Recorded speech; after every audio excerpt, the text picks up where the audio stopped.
자살이었습니다. 자살. 하루 평균 38명꼴로 자살을 한다고 합니다. 그것도 6년째 계속 1위를 고집하고 있다고 합니다. 얼마 전까지만 해도 20대, 30대가 자살을 한다고 했는데 이제는 여기에 10대까지도 가세를 하고 있습니다. 왜 젊은이들이 자살을 하는 것일까요? 전문가들은 청년 실업률에서 가장 큰 원인을 찾았더라고요. 그리고 제2의 원인이 우울증이랍니다. 우울증. 이게 웬 말이더래요. 아니 10대, 20대, 30대가 무슨 우울증이란 말입니까? 예? 여러분 이해가 되십니까? 한창 막 생기발랄 해야 되고 내일을 이야기해야 할 젊은이들이 절망하고 있다는 얘기예요. 젊은이들이 절망하고 있는 사회를 여러분 어떻게 보십니까? 그 응답자의 60%가 할 수만 있으면은 이 나라에서 떠나고 싶다라고 응답을 했어요. 어떻게 생각하세요? 어떻게 이 절망을 희망으로 바꿀 수 있을까요? 자, 오늘 본문은 인간의 한계 또는 절대 위기 또는 절망적인 상황을 가리키는 단어 하나가 소개가 되고 있습니다. 뭘까요? 인간의 절망적인 상황을 단어 하나로 품으라고 한다면 어떤 단어가 될까요? 유라굴라입니다. 인생의 유라굴로. 여러분 어떻게 생각하십니까? 이 본문 말씀에 대한 배경은 여러분들이 아시는 대로 이스라엘에서 로마로 항해하는 가운데 일어났던 사건의 일부가 되겠습니다. 그러니까 아시는 대로 사도 바울은 하나님의 복음을 전하다가 체포가 되어서 죄수 아닌 죄수의 몸으로 지금 로마를 향해 가고 있습니다. 그 로마를 향해 가는 과정에서, 그것도 배 한가운데에서 유라굴로라고 하는 광풍, 문자 그대로 미친 바람을 만나게 된 것입니다. 자, 상황이 어떻게 지금 돌아가고 있죠? 자, 오늘 본문의 상황을 한마디로 저보고 표현을 하라고 한다면 속수무책입니다. 전문가들까지도 완전히 포기해버렸어요. 여러분 한번 성경 한번 확인해 보실래요? 자, 15절 말씀을 보시면은 이 배가 광풍이 부는 대로 쫓겨갔다는 거예요. 그러니까 배 조절 능력을 완전히 잃어, 바람 부는 대로 이리저리 광풍이 부는 대로 배가 쫓겨가게 되었다. 더군다나 16절, 17절 말씀을 보시면은 저들이 할 수 있는 방법은 다 동원했어요.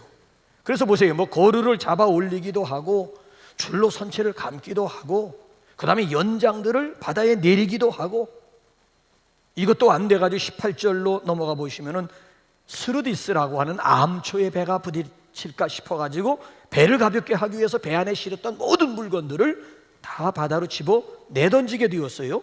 그래도 안 돼가지고 마지막 19절 말씀을 보게 되면 배의 기구들조차도 다 내던져 버리고 말았다는, 그야말로 이제는 IBM 포기해버리고 말았다는 얘기예요. 자, 이에 대해서 오늘 본문 말씀은 한 구절로 본문의 상황을, 한 구절, 한 단어는 유라굴라지만은 이제 본문의 이런 전체적인 설명드린 배경을 한마디로 한 구절에서 뭐라고 요약을 했는가 하면 20절 한번 보세요. 20절 시작. 여러 날 동안 해도 별도 보이지 아니하고 큰 풍랑이 그대로 있음에 구원의 여망마저 없어졌더라. 여러 날 동안 뭐가 없어요? 해도 별도 없어요. 캄캄함, 절망 그 자체였다는 거예요. 구원의 소망, 구원의 여망마저 완전히 없어지고 말았음을 여기서 강조하는, 다 끝났다. 그래서 배 안에 타고 있던 모든 사람들이 그대로 포기했다는 거예요. 여러분 정말 그럴까요? 정말 다 끝난 것일까요? 그렇다면 전화위복이라고 하는 단어가 어떻게 만들어지게 되었을까요? 하늘이 무너져도 솟아날 구멍이 있다라고 하는 이런 속담이 어떻게 해서 만들어지게 되었을까요? 여러분 그렇습니다. 하나님이 끝났다고 할 때까지는 결코 끝난 게 아니에요. 오히려 인간의 끝은 하나님의 새로운 시작이 됨을 알아야 됩니다. 오늘도 우리 인생의 유라굴로를 만났을 때 이걸 우리가 어떻게 극복할 수가 있을까요? 우리 장로님 기도하신 대로 우리는 지금 전에 들어보지도 못했던 코로나 바이러스라고 하는 유라굴로를 만났습니다. 보세요. 세계적으로 내려라 하는, 그렇죠? 이 전문가들조차 지금 백신을 아직까지도 만들지 못하고 있습니다. 그야말로 아직까지는 속수무책이야, 속수무책. 한동안 잠잠해지는 것 같다가 또다시 수도권을 중심으로 해가지고 꿈틀거리고 있지 않습니까? 그래서 지금까지 이 코로나로 인해서 많은 사람들이 확진을 받았고, 이로 인해서 고통을 당했고, 이로 인해서 목숨을 잃어버린 사람들도 있습니다. 오늘도 여전히 우리가 사투를 벌여야만 하는 현대판 유라굴로임에는 틀림이 없습니다. 코로나 외에도 여러분들은 여러분 개인적으로 어떤 유라굴로와 더불어 싸우고 계십니까? 앞으로 우리가 이제 인생 목적지에 도달할 때까지 우리 인생의 한계는 계속될 것인데, 어떤 유형의 유라굴로가 우리를 기다리고 있는지 아무도 알 수가 없어요. 문제는 이런 인생의 유라굴로를 우리가 어떻게 극복할 수가 있느냐, 원리가 중요한 거예요. 절대 위기를 절대 기회로 바꿀 수 있는 비결이 어디에 있을까? 아니, 이런 인생의 유라굴로 앞에 오늘도 우리가 구체적으로 어떤 액션을 취해야 될까? 유라굴로 가운데서 우리가 해야 할 일들이 무엇일까요? 원리를 붙잡는 것이 중요해요.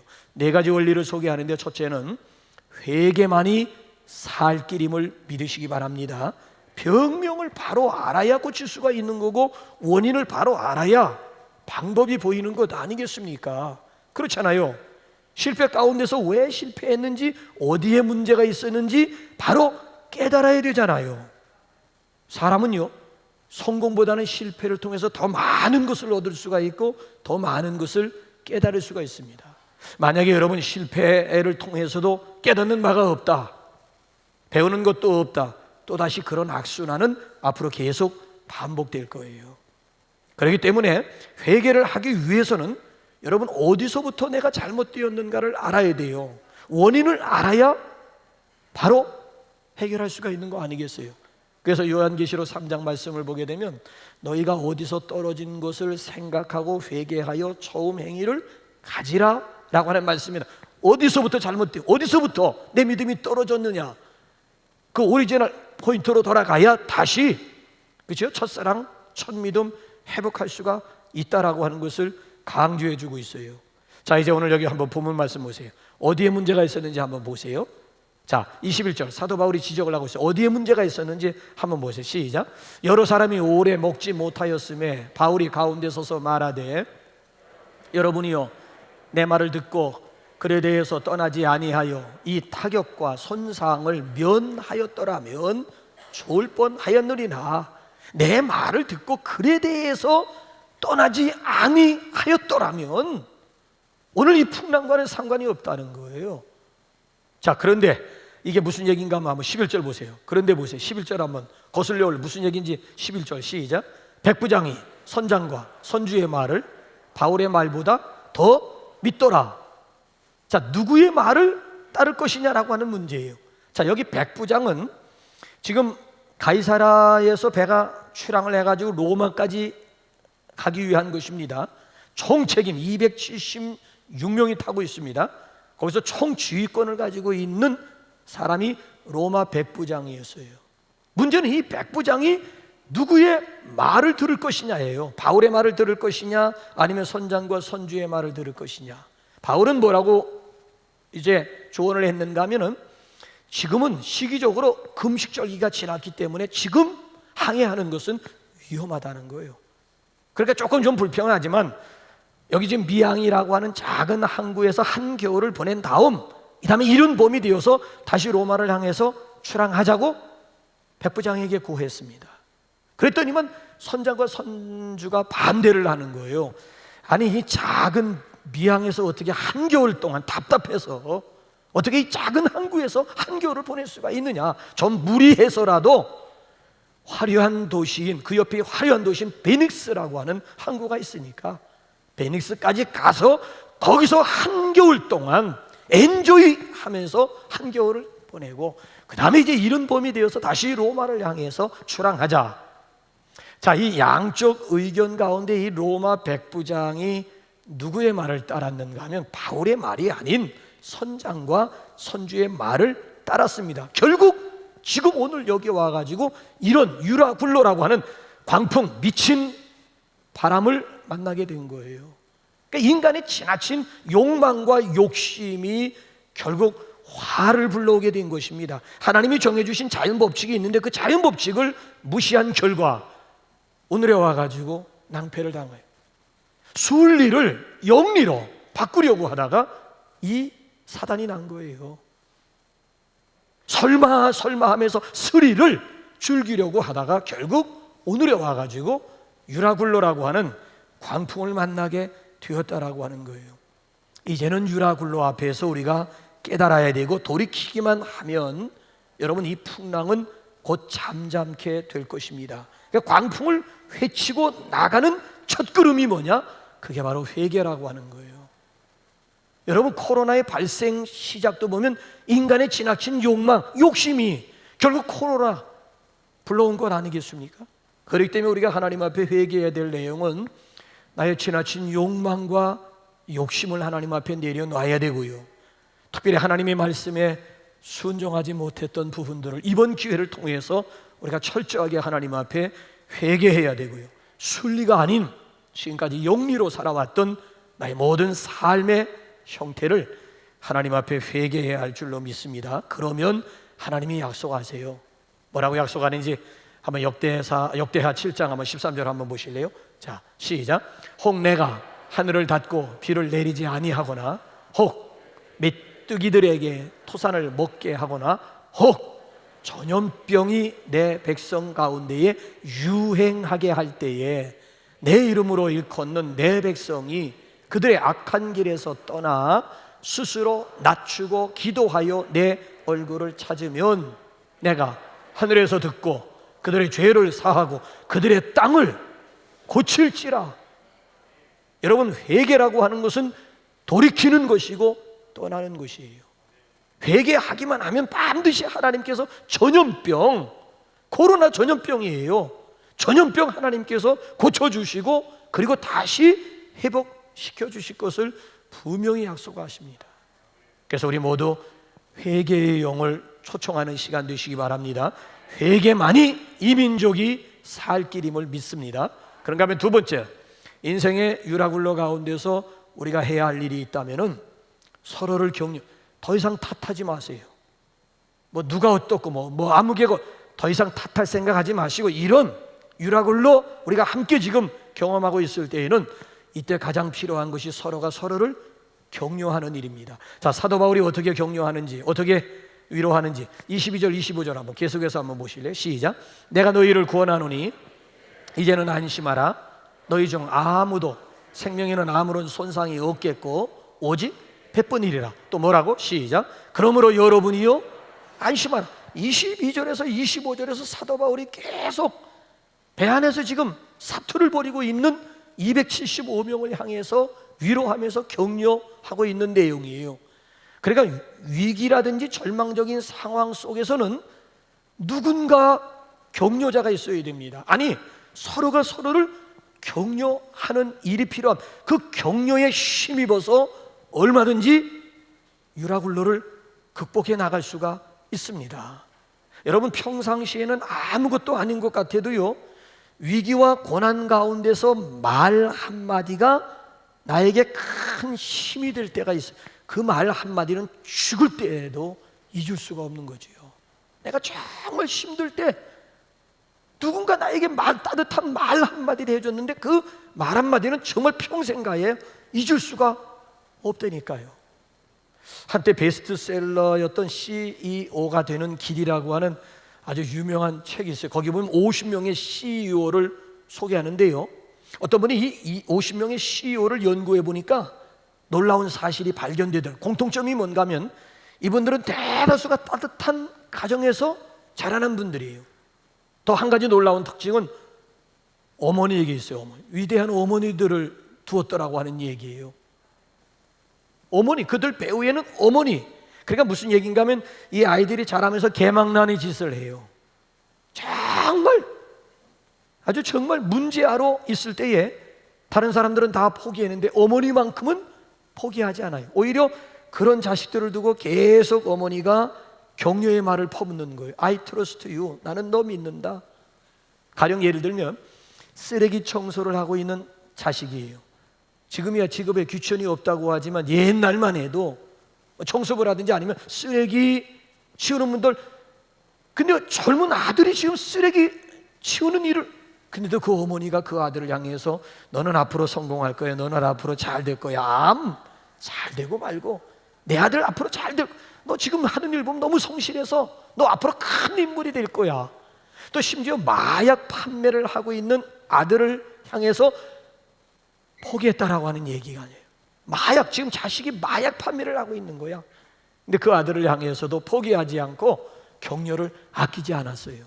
결국 그 자식이 마약 판매원 아들이 사업가로 변신을 해가지고 최고 경영자 위치에까지 CEO 자리까지 올라가 된 거예요. 그러니까 이분들이 이규동성으로 하는 얘기가 뭔가 하면 그때 어머니의 그 말 한마디가 자기 자신들에게는 아주 큰 힘이 되었노라고 하는 이런 고백들을 한결같이 하고 있어요. 격려가 가지고 있는 이게 힘이란 말이에요. 해마다 적자를 보는 회사가 있었습니다. 원인을 조사했습니다. 우선 사원들의 얼굴 표정들이 전부 죽을 상이야. 그리고 간부급 직원들이 부하들에게 호통을 치는 거야. 말끝마다 막 호통을 치. 그러니까 회사원들의 얼굴이 죽을 상이 되어 있는 거예요. 그래서 이분이 상사에게 물었습니다. 혹시 부하들을 칭찬해 보신 적 있습니까? 그랬더니 말도 마십시오. 칭찬할 건덕지가 있어야 칭찬을 하지. 칭찬받을 짓들을 해야 칭찬을 하지. 자, 이번에는 반대로 해마다 흑자를 내는 회사가 있었습니다. 원인을 조사했습니다.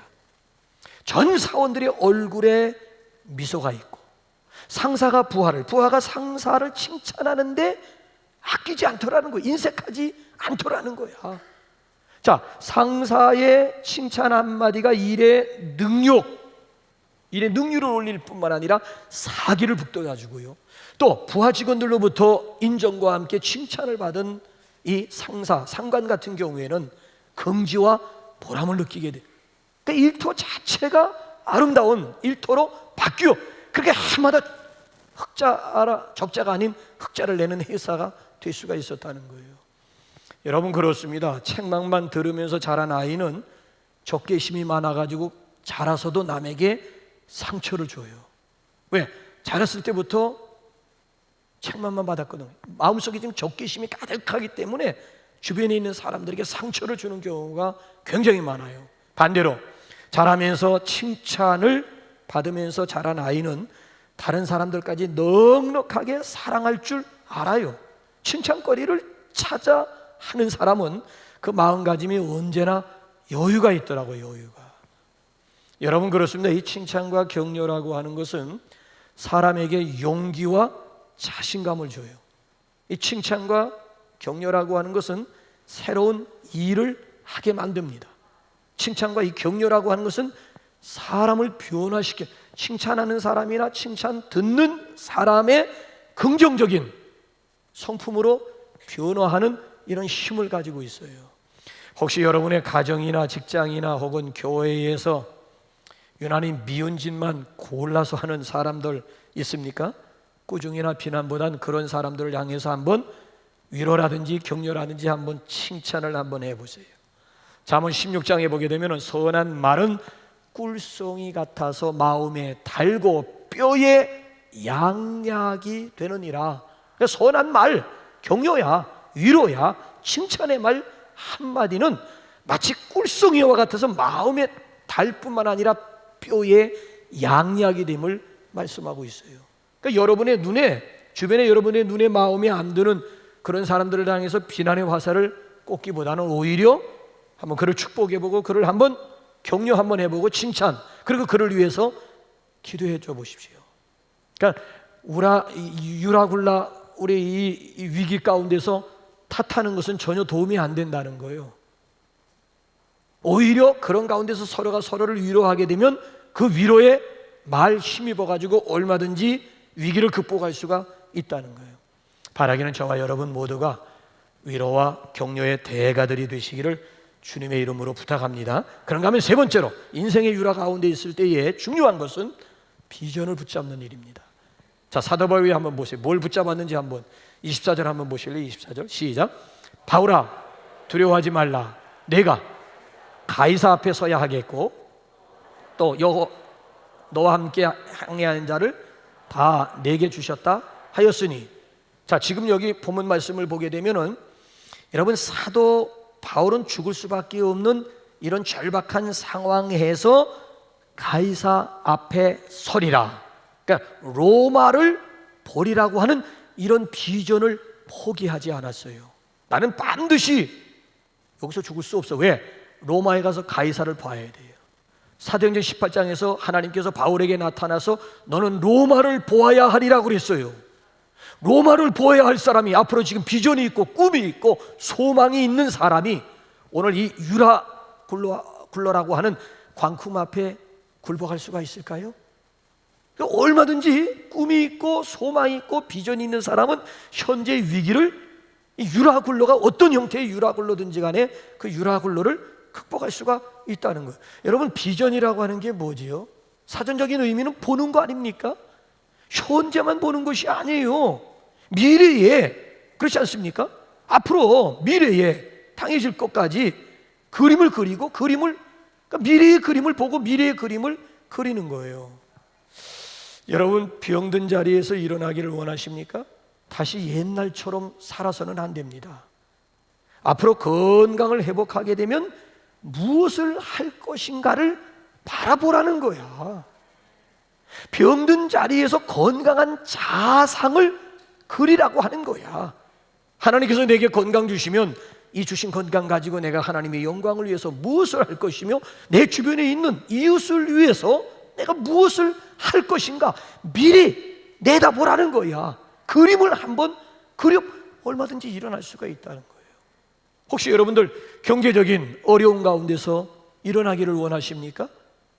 다시 옛날처럼 살아서는 안 된다는 거예요. 그저 고작해야 그저 나와 내 가족만을 위한다라고 하는 이런 협소한 생각에서 벗어나요. 개인적이고 아니면 집단적인 이기주의에서 벗어나야 된다는 거야. 정말 경제적인 어려운 가운데서 내가 일어나길 원한다면 하나님께서 만약에 내게 부어주시면 부어주신 이걸 가지고 내가 어떻게 선한 사업의 부한자가 되며 어떻게 손을 내미는 나의 이웃들을 향해서 내가 헌신할 것인가, 거기까지 내다 봐야 된다는 거예요. 혹시 여러분 직장 생활이라든지 아니면 사업에서 일어나기를 원하십니까? 그렇다면 다시는 옛날처럼 살아서는 안 된다는 거예요. 그저 입에 풀칠하기 위해서 내가 이 짓을 한다, 이 짓이라니요. 그 이 짓 가운데 무슨 보람이 있고 무슨 기쁨이 있겠습니까? 이제 생각을 달리 해야 된다는 거예요.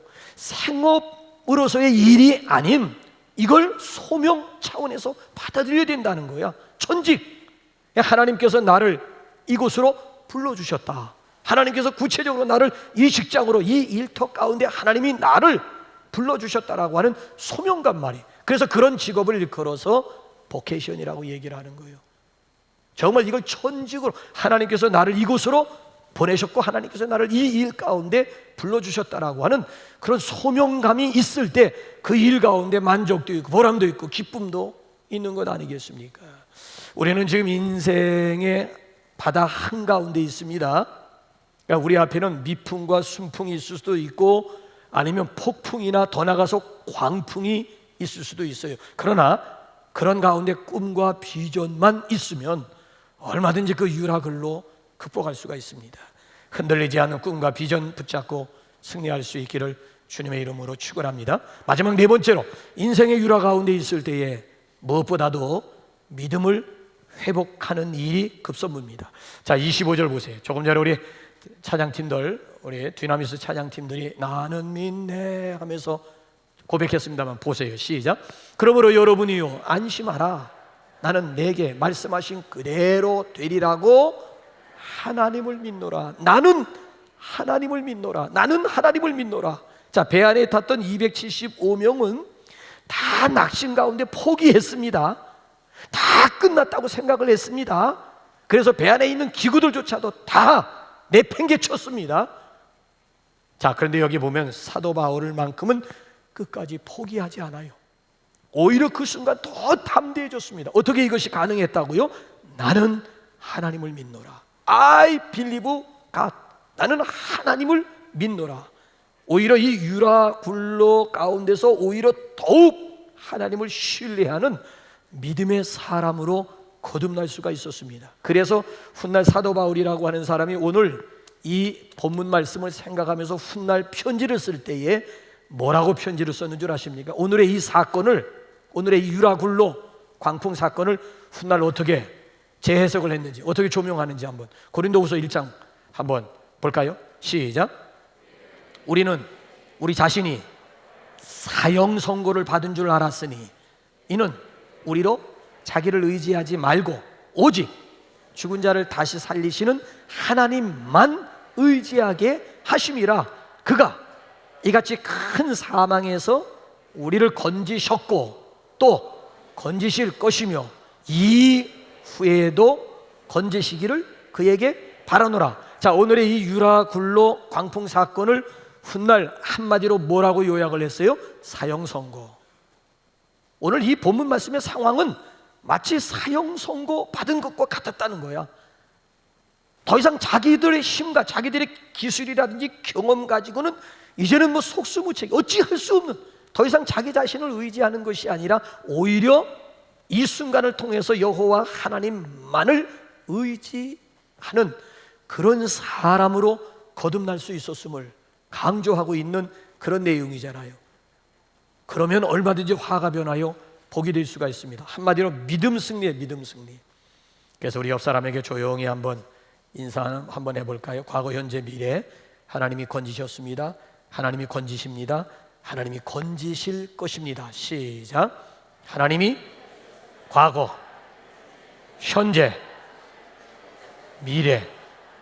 그렇습니다. 과거 인생 항해 가운데서도 하나님이 건져주셨기에 여기 있어요.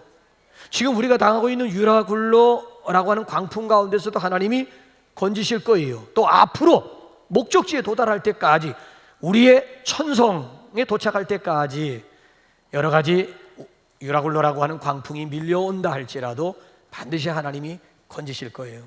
여러분들의 믿음은 어떤 믿음입니까?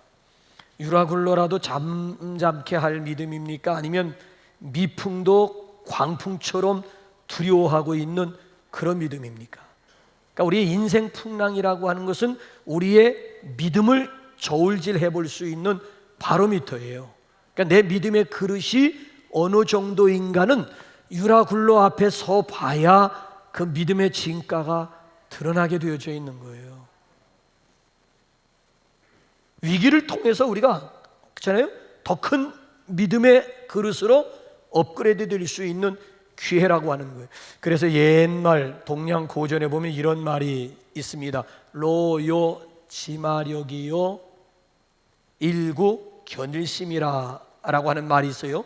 로요 지마력이 뭐예요? 길이 멀어야 말의 힘을 알 수가 있고, 일구 견일심, 세월이 오래 지나야 그 사람의 마음을 알 수가 있다라고 하는 뜻이에요. 그러니까 우리 그리스도인들은 유라굴로라고 하는 광풍 앞에 서 봐야 비로소 내 믿음의 진가가 드러나기, 평상시에는 모른다는 거야. 유라굴로 앞에 반드시 서 봐야 내 믿음이 어느 정도인가를 스스로 알 수가 있다는 거예요. 기독교 역사를 여러분 보면요, 위기 가운데서 망할 것 같지 아니요? 그리스도인들은 오히려 위기 가운데 더 강했어요. 아무리 로마 황제 10명이 기독교를 말살하기 위해서 수단 방법을 동원해도 기독교가 오히려 그 가운데 더 폭발적으로 성장했고, 목배임을 당하고 막 톱으로 켬을 당해도 오히려 그 순간에서 기쁜 마음 가지고 순교, 그냥 고난과 위기 가운데 오히려 더 강해졌다는 얘기예요. 근데 지금은 위기도 없고 아니면 핍박도 없고 아니면 삶이 부해지면서부터 오히려 역설적으로 신앙들이 점점 나약한 기복주의 신앙으로 완전히 흘러버리고 말았다라고 하는 것은 안타까운 일이 아닐 수가 없는 거예요. 그리스도인들의 야성이 바로 여기에 있는 거지요. 여러분 기억하시는지 모르겠습니다만은 보스턴 한 나이트클럽에서 불이 나가지고 493명이 죽었고 200여 명이 구출되었는데, 이후에 매사추세츠 여기 지금 병원의 정신과 전문의였던 에릭 린드맨 박사가 구출된 200명 가운데 무작위로 100명을 대상으로 연구한 결과 100명 가운데 85%의 사람들이 이 위기를 통해 가지고 나쁜 습관을 고치게 되었고, 부부관계가 다시 회복이 되었고, 잃어버렸던 신앙들 다시 되찾게 되었고, 특별히 시간과 물질을 전략하는 습관을 가지게 되었노라. 그러니까 새로운 인생의 전기를 마련하는 계기가 되었다는 거예요. 여기서 위기 개입이라고 하는 말이 처음 나온 거예요. 그러니까 우리 인생살이 가운데 위기가 개입되게 되면 변화의 순간을 맞게 된다는, 그러니까 위기가 그 변화의 시작이라고 하는 그런 얘기가 되는 거예요. 그래서 성경 보게 되면 너희가 고난을 헛되이 받지 말라. 오늘 본문 말씀도 보세요. 인생의 유라굴로를 만남으로 해서 물질보다는 생명이 더 소중하다라고 하는 것을 몸으로 체득하게 된 거예요. 그래서 지금까지 끌어안고 있었던, 목숨보다 더 귀하다고 생각하면서 끌어안고 있었던 것 다 바다 위로, 왜? 지금까지는 이게 소중한 줄 알았는데 이게 소중한 게 아니라 생명이 더 소중하다라고 하는 것을 그래서 지금까지 끌어안고 있었던 것, 이런 위기를 통해 가지고 무엇이 중요한 것인가를 깨닫게 되어서 내려놓을 것을 지금 내려놓고 있지 않습니까? 하나님의 자연 법칙을 무시하게 되면 언젠가는 이런 낭패를 당할 수 있다라고 하는 것을 사건을 통해서 학습하게 되지요. 평상시가 아니라 이런 위기 가운데선 말 한마디, 격려 한마디가 얼마나 소중한 것인가, 격려와 위기의 순기능을 발견하게 되고, 특별히 무엇보다도 하나님을 향한 믿음을 회복했다라고 하는 건 아니겠습니까? 그래서 35절 말씀을 보게 되면 이제 바울이 275명 앞에 떡을 들고 축사하는 내용이 나옵니다. 떡을 들고 하나님 앞에 감사 기도합니다. 이럴 때 275명이 다 머리를 숙이고 바울과 함께 기도합니다. 보세요. 불신앙의 사람들이 이런 유라굴로 사건을 통해서 오히려 위에 계신 하나님을 신뢰하게 되었다는 거예요. 놀라운 일 아니겠어요? 유라굴로의 순기능이 여기에서 역기능만 있는 게 아니에요. 이 위기가 우리에게는 기회의 순간이 될 수도 있다는 거예요. 우리 모두 역전의 용사, 특별히 우리 전화위복의 주인공들이 되시기 바랍니다. 이제 끝으로 퀴즈, 난센스 퀴즈 하나 내고 우리 글로리아 찬양팀들 우리 준비해 주시기 바랍니다. 자, 울었다가 웃는 사람을 5글자로 뭐라고 할까요? 울었다가 웃는 사람을 5글자로, 난센스라니까, 난센스. 울었다가 웃는 사람을 5글자로 뭐라고 그래요? 아까운 사람. 아까운 사람이에요. 그래요, 우리는 아까운 사람이에요. 이제는 아니에요. 내일에는 노래하게 될 것이고 내일에는 찬송하게 될 거예요. 자, 아까운 사람 붙이면 아까운 사람. 자, 옆에 있는 분을 한번 진정으로, 당신은 정말 아까운 사람입니다. 한번 옆에 있는 분을 한번, 네. 내가 봐도 아무리 봐도 여러분은 정말 아까운 분들이야. 아까운 분들이야. 자, 우리 글로리아 찬양팀들 나오셔서 우리 찬양하면서 하나님께 영광 올려드리시고 우리 그 찬양에